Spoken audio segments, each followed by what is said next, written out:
주님의 이름으로 사랑하고 축복합니다. 오늘 함께 읽은 이사야서 7장 10절에서 25절의 내용에는 이 성탄의 계절에 오늘 우리가 한 번 더 생각해 볼 수 있는 메시지, 예언의 말씀이 있지요. 14절에 처녀가 잉태하여 아들을 낳을 것이요 그의 이름을 임마누엘이라 하리라. 이 은혜로운 말씀을 주시고 말씀을 약속을 언약을 성취하신 주님이신데, 그런데 오늘 본문에 처음 상고하면서 보아야 될 것은 이 메시지의 말씀을 들은 자가 히스기야나 선왕 요아스가 아니라 아하스 왕, 악한 왕으로 분류가 되는 악한 왕에게 주셨다는 것에 우리가 먼저 생각해 보길 원하는 것이, 반역과 배도한 왜 그에게 하나님은 이 징조를 구하라고 하시며 메시지를 주실까? 처음에 보니까 아하스 10절에 11절에 아하스 너는 하나님께 징조를 구하라 그러는데, 이것이 바로 하나님의 오래 참으심을 먼저 생각하게 된다는 겁니다. 자비죠. 배도와 반역을 일삼았던 우상 숭배를 모든 백성에게 했던 그 악한 왕에게 왜 이러한 은혜를 주실까, 용서의 기회를 주실까라는 것이죠. 이건요, 하나님의 은혜와 자비이죠. 받을 수 없는 자가 받을 수밖에 없었던 그 놀라운 은혜가 사실은 우리가 이 땅에서 여전히 잊지 않아야 될 내용이다라는 것입니다.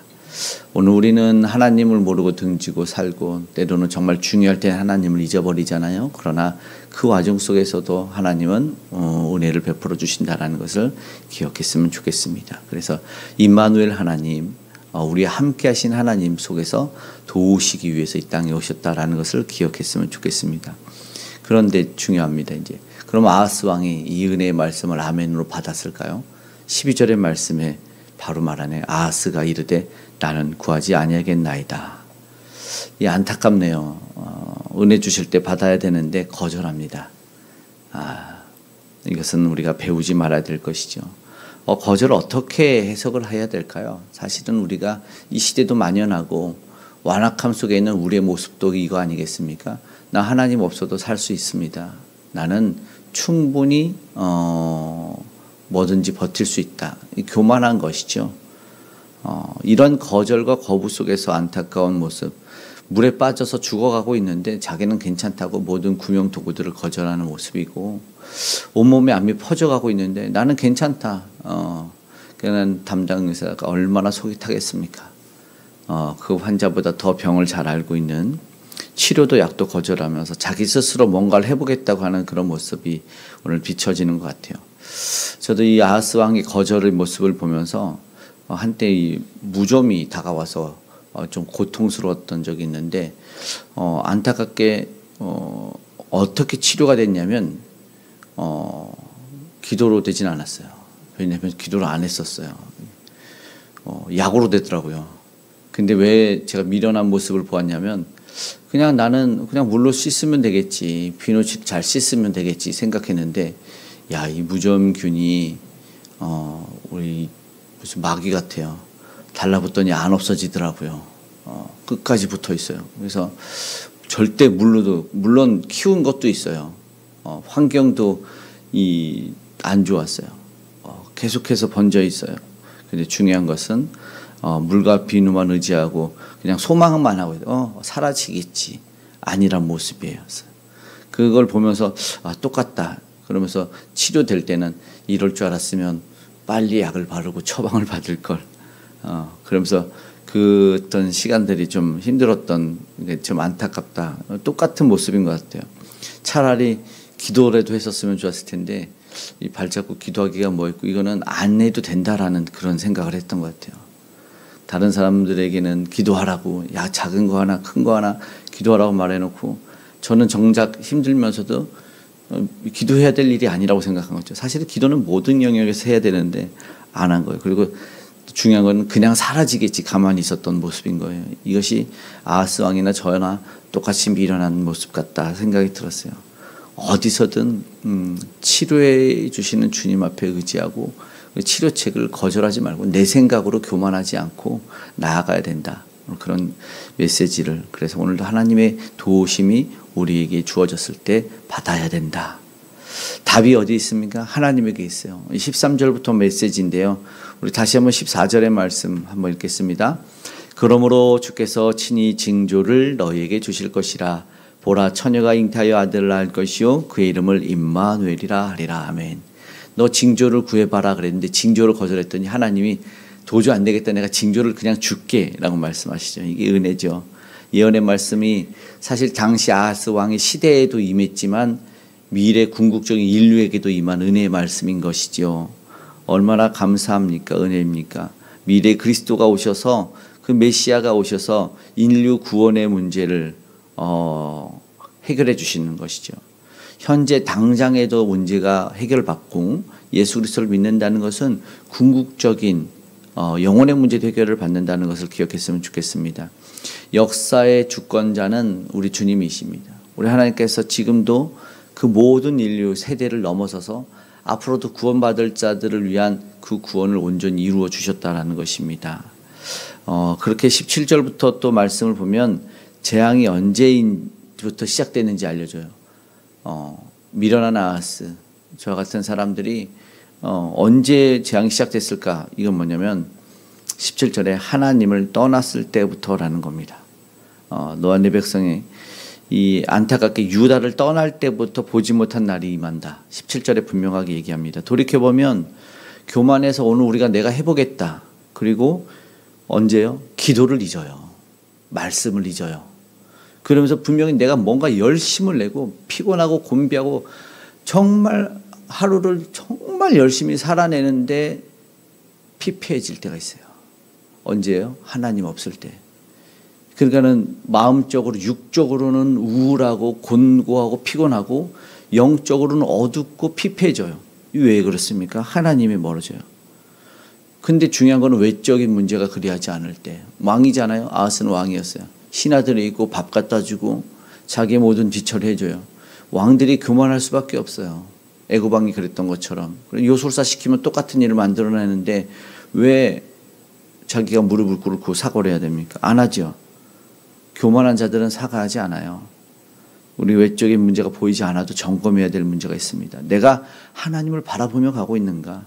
내가 예수 그리스도께서 공급해 주시는 생명력이 오늘도 유지되고 있는가를 점검하지 않으면 오늘 끊어져서 안타까움을 보게 되는 거죠. 이어진 말씀에 그게 나오지 않을까요? 나오죠. 18절부터 수치와 수모를 말씀합니다. 20절에 삭도를 표현하죠. 아수르 왕이 삭도래요. 다른 성경에는 면도칼이래요. 그리고 내 백성의 머리털, 발털, 수염을 밀어버리겠다고 말씀합니다. 이런 참상이죠. 완전히 수치와 모멸감을 느끼게 되는데, 예전에 우리나라는 부모가 주신 이 신체를 절대 훼손하지 않았죠. 당시에도 비슷한 것이 있었어요. 수염을 자르고 그러면은 참상이죠. 수치, 수모 이런 일을 겪게 하신다는 거죠. 목숨과도 같은 그런 것이었는데, 그래서 21절에서 보면은 갑자기 무슨 내용이지라는 생각이 들 수 있는데 여전히 심판의 이야기입니다. 무슨 말이냐면 풀이 많아지고 21절 22절에 풀이 많아지고 소 하나 이 암소와 두 양을 기르는데요. 이게 비유이거든요. 가축은 적어졌고 풀은 많아요. 그러니까 젖이 많아서 치즈가 많아가지고 버터가 많아가지고 넘쳐나는 모습이 21절 22절이에요. 넘쳐나요. 이게 사실은 굉장히 안타까운 비참한 형국이거든요. 23절에는 다시 계속해서 이야기되는 하나님의 부재를 경험한, 하나님을 떠났을 때 찔레와 가시가 날 것이라고 하죠. 포도나무부터. 들짐승의 땅으로 바뀌고 황폐해져서 포도나무에 소출이 나는 것이 아니라 잡초가 나는 겁니다. 보호해주고, 이 앞에 포도원지기에서도 배웠었지 않습니까? 말씀 속에 들었죠. 황폐해져요. 그러면 뭐가 돼요? 들짐승이 오고 울타리가 무너지고 물이 공급되지 않고 잡초는 자라나는 거예요. 보호가 없어지면. 결국은요, 황폐해진 곳에 이 이미지를 말씀을 하고 하나님을 떠났을 때에는 어떻게 되느냐라는 경고의 메시지. 답은 주어져 있죠. 14절에 임마누엘, 하나님 함께 하심이죠. 결국 오늘 우리에게 필연적인 관계는 함께하는 하나님, 그것이 필요하다라는 오늘 메시지입니다. 결국 23, 24, 25절을 보시면 뭐라고 나옵니까? 계속해서 반복, 찔레와 가시, 찔레와 가시, 찔레와 가시 이렇게 돼 있어요. 극상품의 대조되죠. 극상품의 포도를 소출하던 곳에서, 그리고 그 극상품의 포도나무는 이제 뭐 사실 지금 주실 것 같죠. 한 그루의 나무예요. 그 그루가 얼마나 비쌌는지 오늘 본문에 나오죠. 예, 본문에 보니까 은 1000개의 가치가 있는, 23절에 은 1000개의 가치가 있는 포도나무라고 말합니다. 이게 한 주 배당입니다. 뭐 삼성주가 폭락을 하고 안 오른다고 말하는데 이런 일이 일어나는 거예요. 내가 할 수 없는, 결국은요 그 나무에서 뭐가 일어납니까? 찔레, 피 흘림, 상처, 기대했던 소출이 나오지 않으면 아파요. 근데 그뿐만이 아니라 비교를 왜 이렇게 하시는지 우리는 알고 있어요. 하나님과 관계가 깨어져서는 반드시 이런 일이 일어납니다. 피 흘림, 찔레, 가시. 결국 인생의 실패와 성공이 어디 있는지에 대한 아주 간단한 답을 오늘 본문에 우리에게 제시해 주고 있다는 것이죠. 풍성한 소출을 원한다면 그 풍성한 소출을 주시는 생명의 공급을 연결하면 되고, 내가 지금 왜 찔레와 가시가 인생의 열매를 맺고 있냐면 하나님의 공급을 점검하라는 거죠. 답은 주어졌습니다. 임마누엘입니다. 우리를 구원하시기 위해서 이 땅에 오신 예수 그리스도를 더 대망하는 성탄의 계절인데요. 인간의 몸을 입고 우리를 구원하시기 위해서 어둠에 앉아있던 흑암에 반져있는 백성들에게 생명의 빛을 주시기 위해서 이 땅에 오신 예수 그리스도를 생각해야 된다라는 거죠. 왜요? 그 백성과 함께 하시기 위해서라는 뜻을 가진 임마누엘, 오직 주님밖에 없습니다. 그리고 그것을 보여주셨습니다.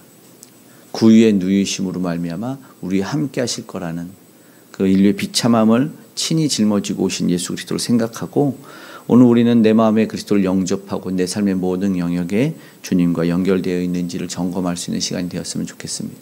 임마누엘 허락하신 주님과 함께하는 복된 하루 한 주 시작되시기를 주님의 이름으로 축복합니다. 아멘. 기도하겠습니다. 사랑의 아버지 하나님 감사합니다. 이 땅에 오신 예수 그리스도, 오늘도 우리 심령의 주님을 영접합니다. 우리와 함께 하시기 위해서, 우리의 모든 죄를 도말하시기 위해서, 비참한 형국에서 건져주시기 위해서 오셨는데, 주님 우리가 죄악 가운데 아버지와 교만해서 주님을 거절하지 않도록 도와주시고, 오늘도 허락하시는 주의 생명의 능력이 모든 주의 사랑하는 백성들에게 임할 수 있도록 도와주시옵소서. 무엇보다 간절히 기도하오니 아직 경험해보지 못했던 이들이 우리 예수 그리스도의 생명력을 경험하기를 소망합니다. 주님 도와주시옵소서. 아픔과 슬픔과 눈물을 닦아주시고 참된 구주를 통한 아버지 구원의 회복, 아버지의 삶의 모든 문제, 그리고 영혼의 아버지의 빛을 보게 하여 주시옵소서. 오늘도 그 빛을 전하기 위해 아버지 하나님 해외로, 아버지 하나님 오지로 타지로 위험한 곳으로 나아가 복음을 전하는 우리 선교사님들 기억하시고 복음 전도자들을 붙들어 주셔서 그 능력이 나타날 수 있도록 역사하여 주시옵소서. 주의 나라가 확장되길 원합니다. 오늘도 영혼 구원 제자 삼는 일이 나타나길 원합니다. 하나님 은혜를 더하여 주시옵소서. 이 나라의 민족의 안정을 더하여 주시고 사회와 공동체 가정의 개개인의 모든 우울함과 어둠의 문제를 제하여 주시옵소서. 하나님을 경외하는 자들이 치리케 하여 주시고 북녘의 우상도 이제 더 이상 활개치지 못하도록 저들의 왕권이 끝나고 우리 주님의 통치가 임하며 복음의 통일이 이루어질 수 있도록 은혜 베풀어 주시옵소서. 오늘 곤고한 심령, 아픈 심령이 누굽니까? 아버지 투병 중이며 암과 싸우는 이들이 누굽니까? 주님 회복시켜 주시고 승리할 수 있도록 역사하여 주시옵소서. 승리와 치료를 주시는 주님 의지하며 나아갈 때 강건하게 붙들어 주시는 주님의 은혜를 경험하며 우리 주님 자랑하며 우리 주님 높이며 송축할 수 있도록 도와주시옵소서. 임마누엘의 주님이 우리 다음 세대에게도 임하기를 원합니다. 주님 함께하여 주시옵소서. 어려 공고한 아버지의 힘든 가정, 그리고 산업의 일터 현장에 안전으로 지켜 동행하시고 함께 하시는 은혜를 경험케 하여 주시옵소서. 우리의 모든 기도와 간구에 응답하여 주심으로 말미암아 은혜의 평강의 하루와 한 주를 보내게 하여 주시옵소서. 감사드리며 고마우신 예수님의 이름으로 기도드리옵나이다. 아멘.